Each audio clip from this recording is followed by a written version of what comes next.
Shikues të nderuar, me nisjen e fushatës për zgjedhjet lokale, Alsat nis edhe intervistat me kandidatët për kryetar të komunave.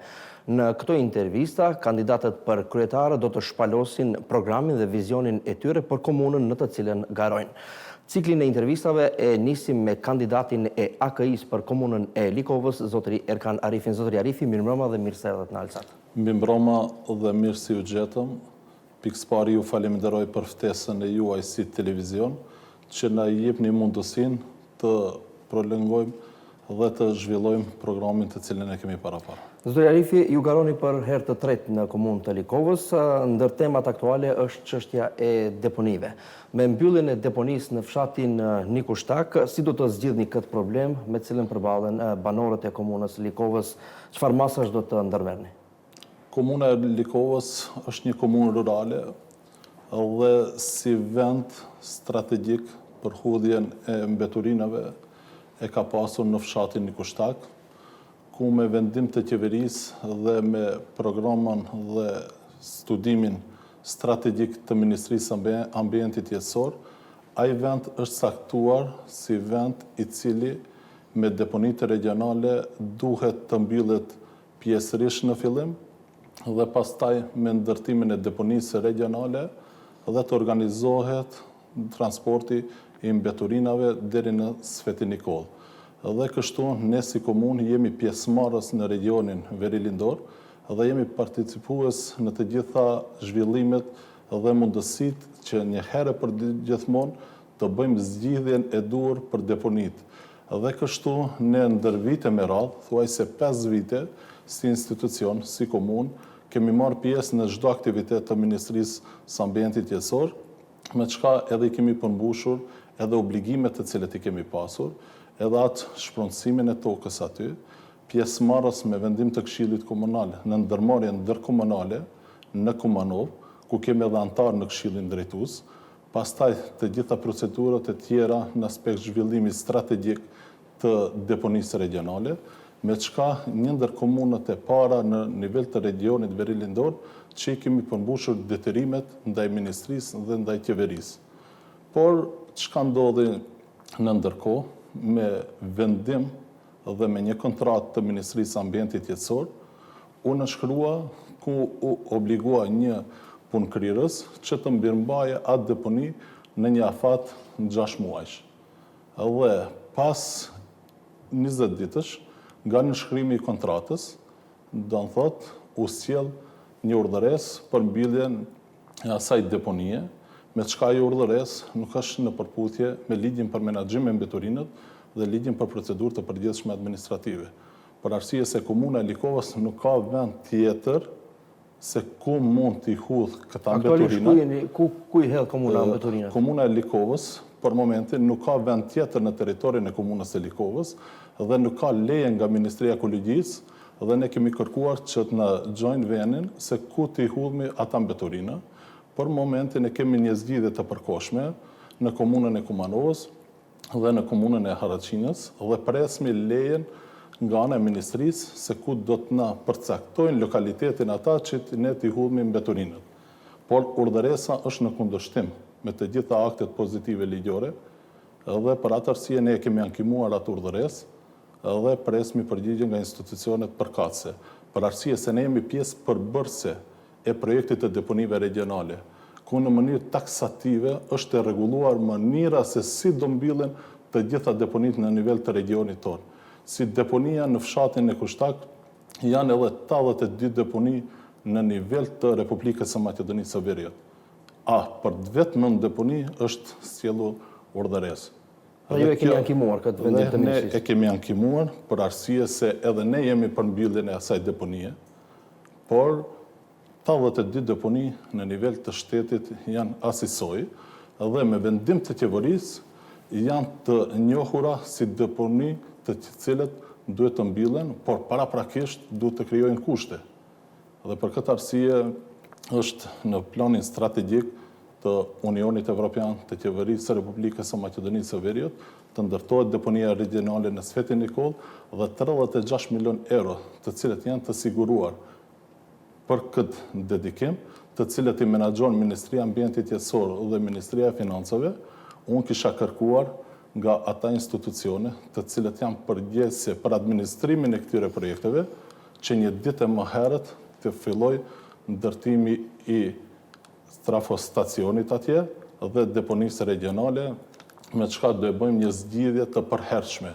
Për arsye se këtë hall e kanë edhe komuna e Kriva-Pallankës, edhe komuna e Kratovës, Staranogoriçanit, Kumanovës, Likovës. Edhe komuna e Kumanovës e ka të njëjtin situatë sikur deponia në fshatin Nikushtak. Për atë arsye jemi pjesë e projektit të deponive regionale dhe pjesë e aty vendimit të qeverisë që në çfarë forme do të zgjidhen deponit në nivel të regionit tonë. Dhe është e para deponi regionale me mjetet e Unionit Evropian që duhet të ndërtohet dhe të bëhen zgjidhje të përhershme. Zotëri Arifi, cilat janë projektet më urgjente të infrastrukturës që planifikoni gjatë mandatit tuaj, ose cilin projekt konkret do të përfundoni brenda vitit të parë? Ne si komunë e Likovës, si institucion, kemi realizuar shumë projekte gjatë mandatit të kaluar, ndërsa si projekte të cilët na mbesin që të realizojmë, të cilët janë jetike për banorët e komunës tonë, është për 2 fshatrat e tjerë, për arsye se ujësjellsin e kemi përfunduar dhe jemi në fazën e kyçjes në fshatin Llojan, Vaksnic, Slupçan, Likov, Mateq, Vishtic, Nikushtak, ndërsa në fshatin Hotel kemi filluar me punimet, por për fshatin Ropalc dhe Opaj jemi në fazën, do të thotë, e administrimit nga Ministria e Ambientit Jetësor, ku kemi aplikuar në linjën kreditore për fshatin Opaj dhe Ropalc, për ujësjellsin e këtyre 2 fshatrave, dhe nga linja kreditore nga qeveria e kaluar që u siguruan 980.000 euro, si komunë i kemi mbushur të gjitha detyrimet, i kemi dorëzuar projektet, lejet e ndërtimit, elaboratat e nevojshme, dhe presim nga ana e ministrisë një ditë më herët që t'i krijen obligimet apo procedurat administrative dhe të lidh kontratë me punëkryesit edhe këtë 2 fshatra t'i përmbillmi. Do thotë si prioriteti yni është ujësjellsi në fshatin Opaj, Ropalc, me çka do ja rrumbullaksojmë në tërësi projektin e ujësjellsit për tërë vendbanimet fushore, si edhe ndërtimi i çerdhes në mes të 2 fshatrave Llojan dhe Vaksnic.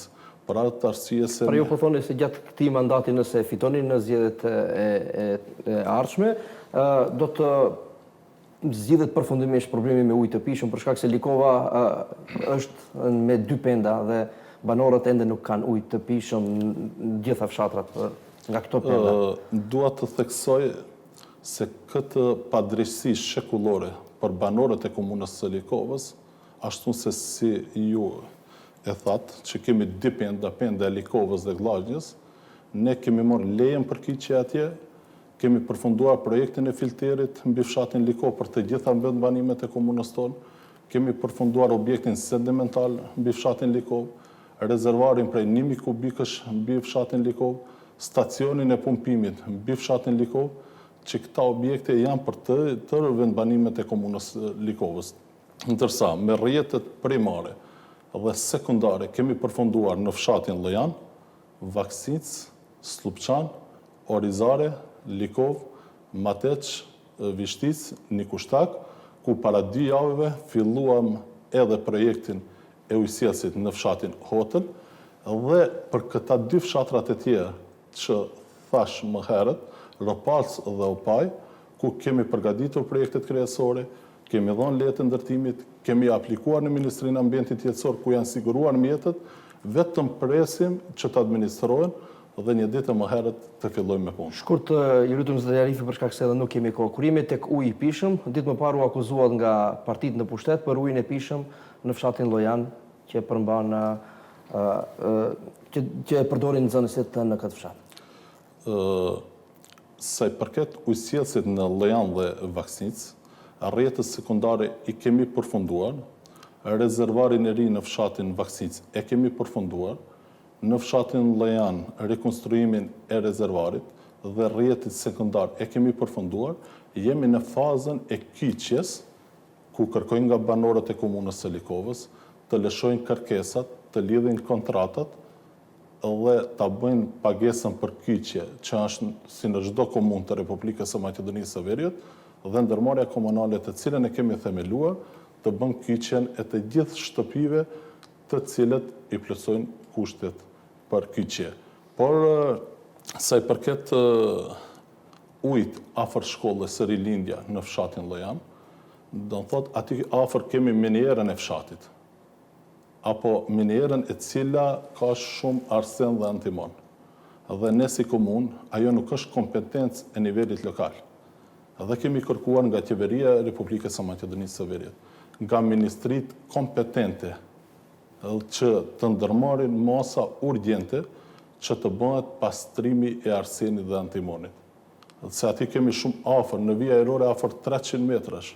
Dhe ne si komunë, Po, Zotër Arifi, kaq ishte koha për këtë intervistë, jemi të limituar, faleminderit shumë që morët pjesë në këtë edicion të lajmeve. faleminderit shumë, edhe pse minutazhet ishin shumë të shkurta, shpresoj që herën tjetër do kemi elaborime edhe më të detajuara. Faleminderit. Shumë faleminderit.